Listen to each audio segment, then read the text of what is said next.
सीधा आपको लेकर चलते हैं। सेंटर्स पे पर्याप्त मात्रा में फोर्स लगाई है। साथ ही ड्यूटी मजिस्ट्रेट और जोनल मजिस्ट्रेट भी हमारे रहेंगे, वो पूरा सेंटर्स का भ्रमण भी करते रहेंगे। अगर कहीं पे कोई इशू आता है तो वहां पे भी वो पहुंचेंगे। इसके साथ ही चाहे हमारे पुलिस के सीनियर ऑफिसर्स हो, चाहे डीसीपीज हो या एसीपीज हो, वो भी पूरा चेकिंग पे रहेंगे उस दौरान। अगर कोई भी समस्या ऐसी आती है, पहले भी एक आध बार कहीं देखने को मिला, किसी ने अगर कोशिश करी है तो इवेंचुअली कोई कामयाब तो ऐसा नहीं हो पाए, परंतु अगर किसी ने कोशिश करी है तो हमने उनको वहीं के वहीं दबोचा है। तो अब भी डायरेक्शंस दी गई है कि अगर कोई भी फर्जीवाड़ा करता हुआ है या फिर परीक्षा में विघ्न डालता हुआ कहीं पे भी मिलता है या कोई भी कोशिश करता है, तो उसको तभी की तभी और सख्त एक्शन उस पर लिया जाए। एग्जाम सेंटर पर किस तरह की तैयारी और कितनी देर पहले पहुंचना पड़ेगा अभ्यर्थियों को? बिल्कुल ही जी, एग्जाम सेंटर्स पे हमारी तैयारियां पूरी है। जैसा कि मैंने बताया कि हमने ट्रेनिंग भी सेंटर सुपरवाइजर्स की मल्टीपल टाइम्स ली है। तो वो भी, अगर मैं बताऊं कि फरीदाबाद में पेपर्स भी मल्टीपल टाइम्स एक ईयर में होते रहते हैं, चाहे यूपीएससी के, एचपीएससी के, एसएससी के, एनटीए के, तो सभी होते रहते हैं। तो सारे मुस्तैद है। जो डायरेक्शंस एसएससी की है वो सारी उनको नोट डाउन करवा दी गई है। साथ ही पानी की व्यवस्था या वॉशरूम की व्यवस्था, या फिर इनिशियली जब एंट्री करनी है तो फ्रिस्किंग की या फिर बायोमेट्रिक की, वो सारी चीजें वहां पे मौजूद रहेंगी। तो बच्चों से आग्रह है कि कृपया करके टाइमली वो अपने सेंटर्स पे पहुंचे। तो ये वेट ना करें कि आखिरी टाइम पे, या फिर अगर 10 बजे पेपर शुरू होना है तो 9:15 का कट ऑफ है तो 9:10 पे या 9:15 पे पहुंचे। तो कृपया करके आप टाइमली, सफिशिएंट आपके पास बफर हो तो उससे पहले आप अपने सेंटर पे पहुंचे। सर, मीडिया के लिए क्या क्राइटेरिया किया गया है? मीडिया के लिए नॉर्मल जो सभी पेपर्स में रहता है, तो आप सभी कवर कर सकते हैं। साथ ही आप लोगों का जो सहयोग रहता है हमेशा, कि लोगों को अवेयर करने में, बच्चों को अवेयर करने में, वो आपका काफी महत्वपूर्ण रहता है। एक फोर्थ पिलर है मीडिया। 1 लाख। इसमें मीडिया, क्योंकि ये सर, वो 500 मीटर के दायरे में जा सकते हैं कि नहीं? नहीं, उसमें 500 मीटर के दायरे में सिर्फ वो जो कैंडिडेट्स हैं और जो पेपर कंडक्ट करवा रहे हैं, सिर्फ वही जाएंगे। सर, अगर जाम की अगर स्थिति बनती है शहर में, क्योंकि बसें इतनी तादाद में पहुंचेंगी, तो उसको लेकर किस तरह की व्यवस्था? इससे जुड़ा हुआ एक और सर, क्या अपील लोगों से आपकी है? तो इसमें सबसे पहले जाम का अगर मैं बताऊं तो हमने जैसे क्लस्टर जो बनाए हैं, तो यही देखते हुए बनाए हैं कि जो बच्चे अगर दूसरे जिले से आ रहे हैं तो अपने सेंटर के पास में वो आ जाए और वहां से शटल सर्विस से हम उनको अपने सेंटर्स पे भिजवा दें। तो इससे मदद हमें ये मिलेगी कि एक ही पॉइंट पे सारी बसेस नहीं आएंगी, अलग अलग पॉइंट्स पे आएंगी। तो आग्रह हमारा बच्चों से ये है कि जो 5 जिलों से बच्चे आ रहे हैं, चाहे रोहतक, झज्जर, गुड़गांव, पलवल और नूंह, तो हमने वहाँ के जीएम रोडवेज और आरटीए सेक्रेटरीज को भी हमने नोट डाउन करवाया कि बसेस पे वो लगा देंगे कि जी ये बस बल्लभगढ़ जाएगी, ये वाली बस एनआईटी में जाएगी, ये वाली सूरजकुंड जाएगी, ये वाली नहर पार के लिए जाएगी, और ये वाली फरीदाबाद में सेक्टर 12 में जाएगी। तो कृपया करके बच्चे उन्हीं बसों में बैठे, तो ये कंफ्यूज ना हो और दूसरी बसों में ना बैठे। तो अगर वो सेम बस में जो जिस क्लस्टर पे, जैसे बल्लभगढ़ जो बस जानी है, उसी क्लस्टर के बच्चे अगर उसमें आएंगे तो हमारे लिए भी आसानी होगी और बच्चों के लिए भी आसानी होगी। परंतु अगर कोई किसी भी कारणवश अगर दूसरे क्लस्टर का भी आ जाता है तो उसका भी हम इंतजाम करवाएंगे, उसको भी बच्चों के वहां तक पहुंचाएंगे। साथ ही बाकी जैसे जाम की अगर स्थिति कहीं बनती है तो उसके लिए भी हमने सेकंड और थर्ड लेवल की प्लानिंग हमने करी हुई है। कि अगर जैसे बल्लभगढ़ में, आग्रह हमें हमारा सबसे ये है कि कृपया करके नीचे का सारा एरिया हम खाली रखें, फ्लाईओवर के नीचे का। तो लोगों से भी हमारा आग्रह ये है।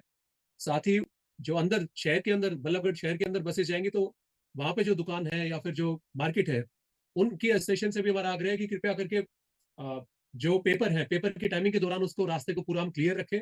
कोई व्हीकल वगैरह सड़क पे खड़ा ना करें, ताकि मूवमेंट में आसानी हमारी हमें रहे। सर, स्टूडेंट्स के लिए जो बसें दी गई है, जो दूसरे शहरों से और दूसरे जिलों से यहाँ पे आएंगी, मतलब क्या उनमें आम आदमी भी सफर कर पाए? और इसमें आम आदमी के लिए भी बसेस रोडवेज के द्वारा है। बाकी भी बसेस जो चल रही हैं वो चल रही हैं, क्योंकि उस दिन तीज भी है। नहीं सर, स्टूडेंट्स के तो साथ कोई अटेंडेंट आता है तो? अटेंडेंट अगर कोई आता है तो अटेंडेंट बिल्कुल आ सकता है, परंतु जो बाकी अगर किसी और को कहीं और जा रहा है तो उसके लिए बाकी बसेस चल रही है, वो कृपया करके उनका इस्तेमाल करें। डाइवर्ट किए गए हैं क्या?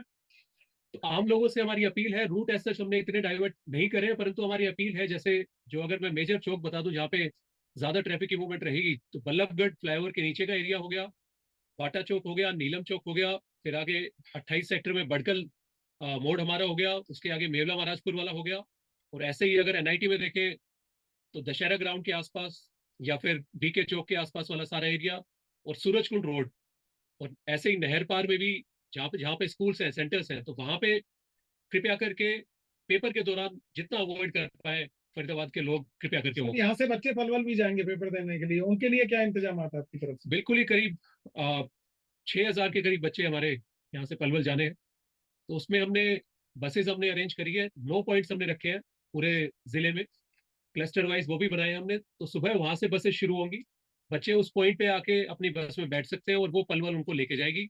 तो इसी प्रकार की व्यवस्था हमने पलवल में भी रिक्वेस्ट करी है कि वहां पे शटल बस करके मेन सेंटर से वो अपने मेन क्लस्टर से अपने सेंटर पे भी भिजवा। सर पीरियड के साथ उनके अटेंडेंस में आएंगे तो क्या उनके उनके लिए क्या व्यवस्था हो, कहीं कहाँ रुकेंगे, कैसे रुकेंगे? हाँ, बिल्कुल क्या ही दूर से आप- जैसे जैसे हम सभी भी पेपर देने जाते हैं, आप सभी ने भी, आप में से कईयों ने दिया होगा, हम सब ने भी दिया है कहीं ना कहीं पेपर। तो उसमें कोशिश हमारी यही रहती है कि हम उनको सुविधा मुहैया करवाएं। तो हमने अपने स्टाफ से भी सभी से कहा है कि उनको सुविधा जहां तक पॉसिबल हो मुहैया करवाएं हम उनको। आसपास कोई बैठने की जगह हो या कोई पार्क वगैरह हो तो वहां पे जाके वो बैठ ले, चाहे पानी की व्यवस्था वो भी जितनी पॉसिबल हो पाएगी वो मुहैया करवाएंगे। और लड़कियों के साथ में और कई लड़कों के साथ में भी लोग, कई अभिभावक होते हैं वो आते हैं, तो मोस्ट वेलकम है जी, वो आए, परंतु वो 500 मीटर का जो दायरा है उसके बाहर कृपया करके बैठे। सर जब 500 मीटर दायरे में करने की तो कवरेज कैसे करेंगे? सरकारी चुस्ती दुरुस्ती और जो खामियां हैं उसको दिखाएंगे। तो वो मीडिया साथ में रहती है जी, वो साथ में मिलकर कर लेंगे कवर।